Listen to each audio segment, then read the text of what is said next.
Hello guys, আমার নাম ভাস্কর ঘোষ। তোমরা দেখছো দেশিবাই ইউটিউব চ্যানেল। আজকে 30 ডে হার্ট চ্যালেঞ্জের আজকে 15তম দিন। দেখতে পাচ্ছ সকাল সকাল আমি ঘুম থেকে উঠে পড়ি। উঠার পর দেখতে পাচ্ছ আমি একদম উষ্ণ গরম জল পান করে নিই। তো আমি ডেলিকারের মতো আজকে উষ্ণ গরম জলই পান করি। বেশিরভাগ ক্ষেত্রে খুব কম সময় আমি নর্মাল ওয়াটার পান করি। সেক্ষেত্রে উষ্ণ গরম জল পান করে আমি চলে যাই একদম ছাদে। তো ছাদে গিয়ে সর্বপ্রথম সূর্যমামাকে প্রণাম করি। প্রণাম করেই আমি আমার সর্বপ্রথম মেডিটেশন শুরু করে দিই।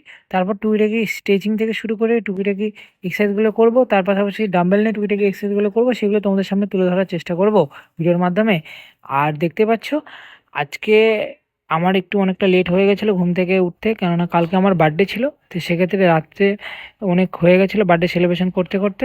তো সেক্ষেত্রে তারও একটা ব্লগ ভিডিওর মাধ্যমে তোমাদের সামনে তুলে ধরার চেষ্টা করব, সেটা আপলোড করা হয়ে গেছে। তোমরা চ্যানেল থেকে গিয়ে ঘুরে আসো, তোমরা পেয়ে যাবে ভিডিওটা। আর দ্বিতীয়ত, আশা করি তোমরা প্রত্যেকে ভালো আছো, সুস্থ আছো, নিজের পরিবার পরিজনের সকলেই ভালো আছে। আর তোমরাও আমার মতো প্রত্যেক দিন সকাল সকাল এক্সারসাইজ শুরু করে দিয়েছো আশা করি। তো সেক্ষেত্রে যদি না করো, তাও তোমাদের উদ্দেশ্যে একটাই বার্তা, যে 24 ঘন্টার মধ্যে না হলেও আধা ঘন্টা থেকে 1 ঘন্টা নিজের শরীরকে দাও, শরীরচর্চা করো, এক্সারসাইজ করো বা মেডিটেশন করো। দেখবে শরীর ভালো থাকবে, সুস্থ থাকবে। আর শরীরে একমাত্র আমাদের নিজস্ব সম্বল। তো সেক্ষেত্রে শরীর ভালো থাকলে দেখবে সব কিছু ভালো লাগবে, কাজ করতে ভালো লাগবে। তার পাশাপাশি বিভিন্ন জিনিস ক্ষেত্রে মানে শরীরটা খুবই প্রয়োজন। তো সেক্ষেত্রে ভালো থাকা। আর দেখতেই পাচ্ছ আমি এখন টুকিটাকি স্ট্রেচিংগুলো, তার পাশাপাশি টুকিটাকি এক্সারসাইজগুলো করছি। তারপরে শেষের দিকে আমি ডাম্বেল টুকিটাকি ইউজ করব। ইউজ করার পর আমি এক্সারসাইজ শেষ করে দেবো আজকের মতো। আর আমি কন্টিনিউ যেহেতু আমি 15 দিন আজকে দিয়ে চলছে, তো সেক্ষেত্রে সত্যি বলতে শরীরে অনেক কিছু এখন চেঞ্জ হচ্ছে। কারণ আগে আমি মাঝে মাঝে গ্যাপ দিতাম। আর ডাম্বেল আমি আগে বলতে গেলে খুব বেশি ইউজ করতাম না, খুব কম সময়ের জন্য আমি ইউজ করতাম। তো এখন আমি ডাম্বেল পরিমাণটা বাড়িয়েছি, মিডিলে আবার বন্ধ ছিল। তো সেক্ষেত্রে শরীরে অনেক কিছু চেঞ্জ হচ্ছে। আর দ্বিতীয়ত, ফার্স্ট থেকে একটু সমস্যা হয়েছিল, তো বর্তমানে আর ওই সমস্যাটা নেই। এখন ধীরে ধীরে মানে বেটার হচ্ছে, শরীরেও অনেকটা চেঞ্জ মনে হচ্ছে। আর দ্বিতীয়ত আরও চেঞ্জ হয়ে যাবে সময়ের সাথে সাথে। আর আমি সেভাবে ডায়েট ফলো করতে পারছি না, টাইম টু টাইম খাওয়া দাওয়া থেকে শুরু করে মানে হাই প্রোটিন জাতীয় খাবারগুলো সেভাবে খাচ্ছি না। আমি নর্মালি বাড়ির খাবার খাচ্ছি। আমি বলেছিলাম আমি বাড়ির নর্মাল খাবার খাবো।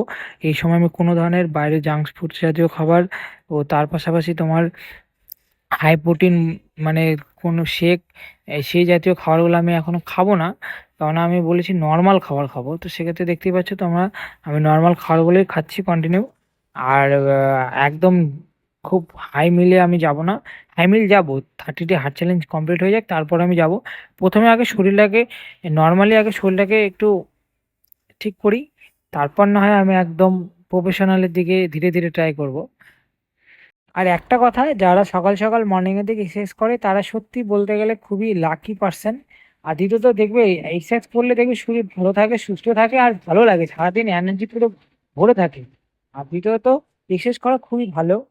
আর সব বয়সেরই বাচ্চা কাচ্চারা এক্সারসাইজ করতে পারে টুকিটাকি। তো আমি ছোট থেকে বলতে গেলে আমাদের স্কুলে এক্সারসাইজ করাতো। ছোটোবেলায় যখন ক্লাস 1-2-এ পড়ি, তো কেজি স্কুলে পড়তাম। তো সেক্ষেত্রে সেখানেও মানে আমাদেরকে শেখাতো সানডে করে।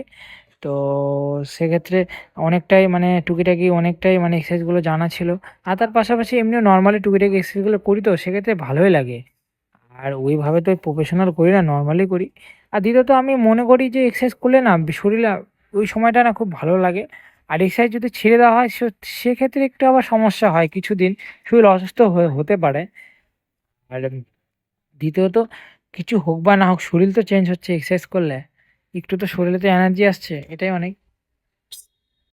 দেখতে পেলে আমি ডাম্বেল নিয়ে টুকিটাকি এক্সারসাইজগুলো করছিলাম। আবার দেখতেই পাচ্ছ ছোট ছোট ডাম্বেল নিয়ে টুকিটাকি এক্সারসাইজগুলো করছি ব্যাকের।